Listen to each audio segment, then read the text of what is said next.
Anda pernah terfikir tak macam mana Malaysia ni daripada sebuah negara yang cuma harapkan komoditi, tiba-tiba boleh jadi sebuah kuasa industri? Hari ni kita nak selami dengan lebih mendalam enjin yang telah memacu transformasi ekonomi negara kita. Okey, untuk faham semua ni, kita kena mula dari asas dulu. Soalan dia mudah je. Dari mana sebenarnya datangnya kekayaan sesebuah negara? Dan apa benda sebenarnya yang kita maksudkan dengan enjin ekonomi ni? Jawapannya, semuanya terletak pada satu enjin yang memang berkuasa. Dan dalam kamus ekonomi, enjin ni ada nama khas dia.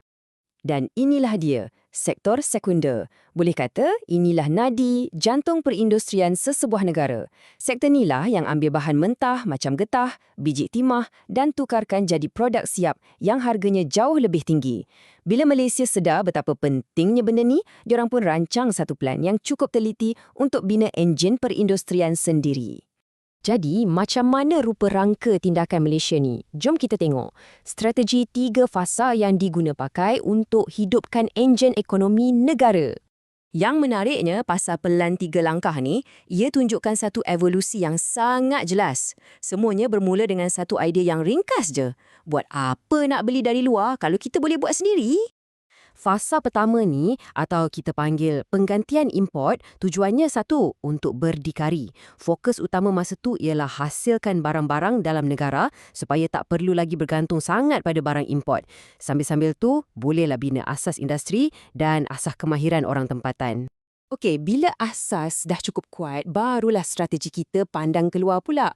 Masuk fasa kedua, orientasi ekspor. Masa inilah Malaysia mula buat barang bukan setakat untuk orang kita je, tapi untuk dijual ke seluruh dunia. Dari sinilah duit mata wang asing mula masuk. Dan fasa yang terakhir, ini yang paling bercita-cita tinggi sekali, industri berat. Fasa ni libatkan pelaburan yang sangat besar dalam sektor macam pengeluaran besi, keluli dan, kereta nasional kita. Matlamatnya memang jelas, nak letakkan nama Malaysia sebagai pemain industri utama di peringkat dunia. Persoalannya sekarang, menjadi tak pelan 3 fasa ni. Jom kita tengok apa hasilnya. Nampaknya strategi ni memang menjadi. Ada 5 sumbangan utama yang kita boleh nampak. Bukan setakat pendapatan negara naik dan berjuta-juta kerja baru wujud, tapi ia betul-betul ubah identiti Malaysia menjadi sebuah negara pengeksport global, siap buka ruang untuk kerjasama antarabangsa lagi. Dan gambar ni memang bukti paling jelas. Anda boleh tengok sendiri kan, graf KDNK daripada sektor pembuatan menaik dengan begitu mendadak. Ini membuktikan enjin tu bukan saja hidup, tapi berfungsi pada kapasiti penuh menolak ekonomi negara ke depan. Tapi, macam mana berkuasa sekalipun sesebuah enjin tu, lama-lama mesti ada masalah juga kan? Dan enjin perindustrian Malaysia sekarang ni, nampaknya dah mula tunjuk tanda-tanda macam nak semput. Enjin ni sekarang tengah hadapi macam-macam tekanan. Kos pengeluaran makin naik, saingan dari negara jiran pula makin sengit. Semua ni mula bagi kesan. Dan bila dah jadi macam ni, barulah nampak beberapa kelemahan dalaman. Contohnya macam terlalu bergantung pada buruh asing dan kurangnya penyelidikan dan pembangunan atau R&D. Bila kita bedah lebih dalam, kita nampak tak kiralah industri berat yang besar-besar tu atau PKS yang kecil, dua-dua sebenarnya bergelut dengan satu isu kritikal yang sama, kurangnya pelaburan. Jadi, susahlah nak naik taraf dan susah nak buat inovasi.